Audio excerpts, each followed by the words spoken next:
we move from our voices, because it started with our voices, it moved to their voices, it moved to those voices, and now it is graduating to those terrorists. These are the trajectory to know that we are in a kind of we are between the devil and the deep blue sea. What has been done, what has been achieved so far, the balance sheet is that direct violence has actually reduced in some areas. The government has tried its best, but the question is, I always ask this, what has some of the separatists done in terms of abetting or reducing this conflict to some level? Because some still say they will fight to the last man standing. Some still say schools should not resume.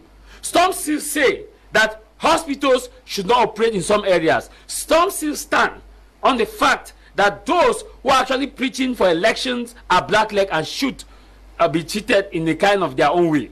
These are the facts. And I always say that we have moved from 8 years. Let us take an introspection from both sides. What have we done so far to resolve this conflict from our individual end? If you look at what is happening at the other side, both sides, I ask a simple question that for 8 years, we have been saying, oh, no school, oh, ghost town, oh, this. What have we been able to achieve? Last man standing, there was some always tell you that we'll fight to the last man standing. Now, but when we stand and say that no election, no this for 8 years, and mind you, within the first 5 years, if you ask the mother in Munya and Ekona, that mommy, how do you want this crisis to an end? They will tell that my people want independent. Go now, 8 years on now, and ask that say mommy, what you want? My people, I want peace. They are not telling you why they want confederation, federation, decentralization. They will tell you that my Pekin are one piece. That is to tell you that they are tired. And also, some of the reasons why you may not have this direct violence is also because there's what we call acclimatization. That is, within the first 3 years, people are still dangling. Mind you that, like in Bomaka, once somebody is killed now with a gun, within 5 minutes, it's like nothing happened. But in 2018, if a gun is shot in Munya, Moliko shuts down. But now they will be shooting down here. That gun the island of side, and of that side. Within no time, everybody has adapted. The diaspora has contributed enormously.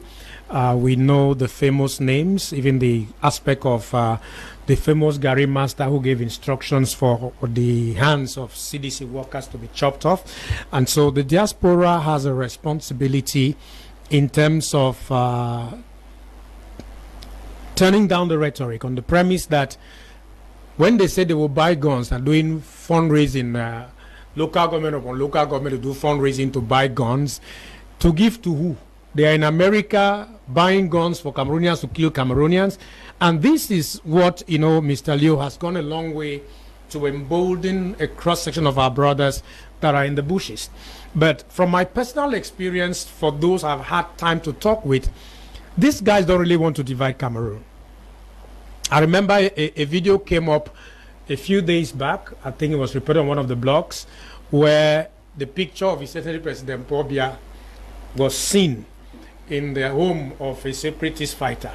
And the question that was begging for answers is, why will you have the picture of the President of the Republic in your parlor or your living room, and you are carrying a gun against the government he appoints? It simply tells you that people are simply disgruntled about the injustices that have been recorded over the years, and all they are asking for is for better working and living conditions. And so those who are abroad, who see a crossing of the amenities that they are seeing in foreign countries, and also having an understanding that with all the endowments that this country have, if we just have an enabling environment for good governance, they will be able to come back home and have a better country. It is left for them to be able to say, maybe use diplomatic tools to be able to mount pressure. Because you asked a question to Jarvis a while ago, and this also has a backdrop on it, because when you study the international space, Mr. Leo, the world is in chaos. There are problems left and right. Everybody's trying to see how they can manage their problem in their various spheres. Yeah. And I believe Europe is also very beautiful. So you realize that even the diplomats have been telling us that this is the Cameroonian issue. We should have it addressed from the Cameroonian perspective. So Cameroonians who are abroad should know that they have caused a lot of harm. by the kind of messaging they continue to do. Because I've received calls on some of them who have told me, how can you be a bona fide Southern Cameroonian and you're talking about nation building? Stop that nonsense. Come and join forces with us for us to be able to conquer La Republique so that we build our own country. And I asked one of them one day, you talk about Southern Cameroon still predominantly. Why have you not been talking about British Northern Cameroon? And it's like, what you concern you? They are comfortable where they are. I said, no, listen. If you admit and accept that our brothers of British Northern Cameroon are today called Nigerians because of the fact that their fathers voted to join Nigeria, then you must admit the fact that because our fathers voted to join our brothers east of the Mongo, that we are Cameroonians. And therefore, if we admit that we are Cameroonians, then we shouldn't. I made a statement the other day, and one builder came and told me, be very careful. See, if the foundation of a building has a problem, you don't destroy the building. You reinforce the foundation for the building to be able to stand. It is of the truth. A series of things have gone wrong in our nation. Do we then put the nation on fire and start back all over again? The question, the answer, the affirmative is no. We should be able to turn down the rhetoric, because even the Bible says, blessed are the peacemakers. We can't continue to fund the killing of one another and sit back in Europe. We said children do not go to school when our own children in Europe are going to school. We would have simply told the Cameroonians, as you see us like this, I am in America. My children are not going to go to sympathize with you. But we watch videos, we see pictures of people attending graduation ceremonies of their own children and asking us in Cameroon not to allow our own children to go to school. I'm trying to say, our brethren out there, you are our brothers, you are a gift to us. None of us applied to be Cameroonians. God just chose in his sovereignty that we should all be called Cameroonians. My appeal is that even if you are angry, the Bible says, be angry and sin not. Okay? And what does it mean to be angry and sin not? It means that don't go about destroying what you could preserve. And the killing of lives is what we can never gain back. So any idea of you wanting to take another life and making strategies to take another life is a great call for concern for all of us. And like my other co-panelists said, it is high time, like the bishop said the other day, that peace is not gotten from the graveyard. Kumba. Former evangelist Ndim Joel, who was famously known as Phil Mashamilipit, one of the pioneer youths to take up arms against the state of Cameroon when crisis erupted in the northwest and southwest regions of Cameroon, was presented at the explanade of the Meme Divisional Office in Kumba on Friday after he dropped his weapons on Wednesday. We have succeeded to advise him to come back home. They are also victims because they have been misled by their brothers abroad. Joel and one of his fighters, General Jagaban, promised to embrace peace, encouraging others to also drop their weapons. I don't come today to meet up my papa them, to hand over everything. I don't see and say, what will be the do, it be very wrong. And my brothers them, where they there for bush, may all them, they come so they'll be together. We'll see how all things will be fine. Any picking, when I'm a picking for bush, if you are come, me fear, may call my number. I will can't receive it for any place.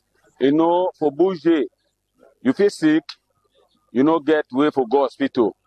So at the beguna, mona come up. You say you met him when you went down for a documentary shoot down there? Yeah, this guy was one of the guys that actually stopped us at around Kwakwa, because around the Strait of Kwakwa and Akebole, that was 2021 or 2020 when we had the documentary. So when I hear people were saying that this guy is not an Amba, I was laughing, because these are people who have not gone down there. These are people who are sitting in their offices in abroad or sitting somewhere, and by emotional experience, they just want to say, no, it's not an Amba. But when you see an Amba drops a gun, people come and tell you, no, the Amba cannot be fresh like this. No, Amba, they expect. So the truth is, this guy, as you have seen, this guy, one of those who actually stopped us when we were going towards that area. And when people are saying that, it's not Amba, I just laugh, because like we have had a lot of cases where you see Amba come and drop their weapons, and people will say no, they are not Amba. But in this case, that this person stopped us, that we saw with the people that were around that road, you could see from their faces how dreaded they are. Then somebody comes and tell you that no, this guy is not Amba. I think Cameroonians are not fools. And at that level, the SDO will not be fully himself to that level to say that, okay, this person has surrendered. And some other person came and said, oh, you see that this are stage government. Stage how? Stage how? When we sometimes we see on social media how sometimes they brandish their ammunitions, how they brandish it, and now when we see that, people say, oh, it's fake. Fake how? Okay. What would push these guys? Because more and more they are happening. I just did not want to get what I have, to see them surrendering. And there were some killings in, was it in Mamu recently, of this guy who has one eye, they call him Commandant Luther. He was killed alongside some other guys of, is it Fako Mountain Lions? Okay, Fako Mountain Lions.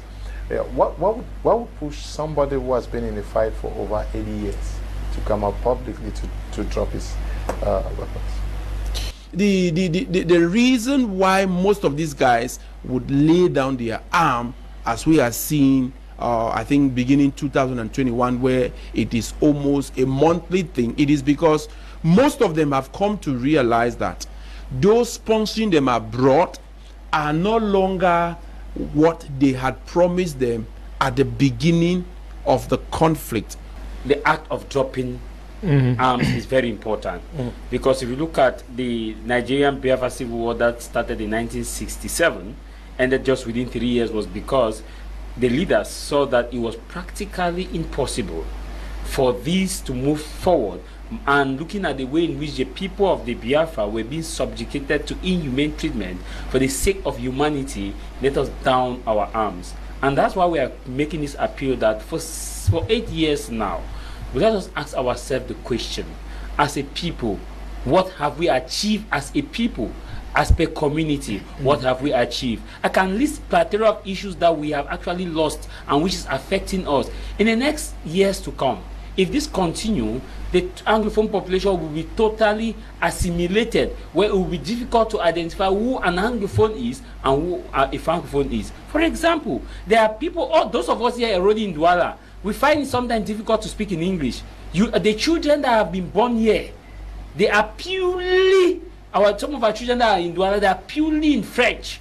Now, because the areas that they ought to study cannot actually take them because this is insecurity. You also see a situation where the cultural value that we used to have in our different localities, it has not only died down, but it is making life also miserable for the locals who used to benefit from economic activities. For example, when you have cultural week in the villages, it was a moment for a cultural retreat where people leave the towns and go to the villages. The hotel, you see the hotel, the businesses. For a week, the village is booming. On holidays, the village is booming because people have come to the village to express it, and people take their children back to the village to understand these cultures, to see how these masquerades are dancing, to understand. But now, for 8 years, I can tell you without any iota of doubt that this is actually lacking in our communities.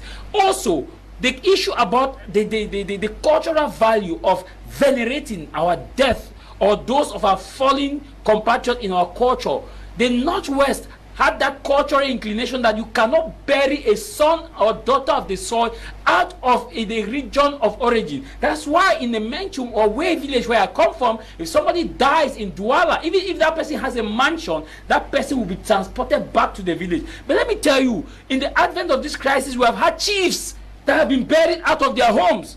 The culture is now fading away, and we ask ourselves, where do we stand? We also stand a high risk of losing, because the Northwest and Southwest is a touristic site that have not been developed and ought to have been developed, which should be more.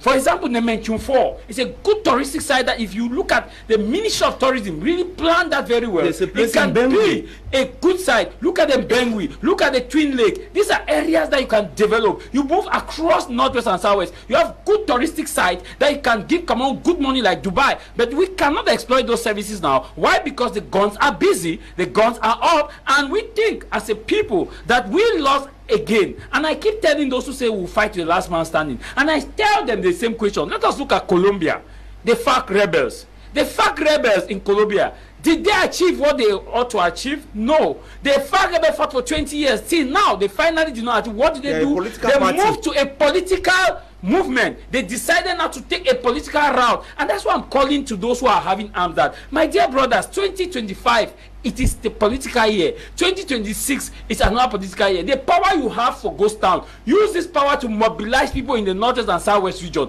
They should register massively. Look at a political leader that can navigate. Yes, a political leader that can navigate, that can actually negotiate their way to the parliament. Because if you don't do that, you will actually pave the way. Today they are saying, oh, parliament is not talking about Anglophone crisis. Parliament is not talking about Anglophone crisis. When SDF had a power, had some substantial amount of parliamentarian, we saw what happened. There was a time when SDF took the rushroom and said, oh, they go kill we tire. Hey, they go kill we tire. When they were talking about the Anglophone crisis. But when the 2020 election took place, parliamentary election, SDF lost its position because in the northwest and southwest they said there should not be election. And those who had Amotska, like Ms. Angie said, navigated their way unnicodemously, went and voted and defended themselves. And SDF they took all the seats in those key areas. So SDF now lost its power of negotiating. No. We are 80 years into this struggle. The international community is not coming. We've waited for so long. And also the government is sticking to its outcome of the major national dialogue, because from time to time we have meetings that are held, chaired by the Prime Minister, to evaluate implementation so far. What should be the posture of Anglophones who still believe that we have to fight till the last man standing? Lesson number one, my country people talks about it. Listen, whether or not you accept, my country people is a force to reckon with. Me, I agree. He's an enemy that is strong.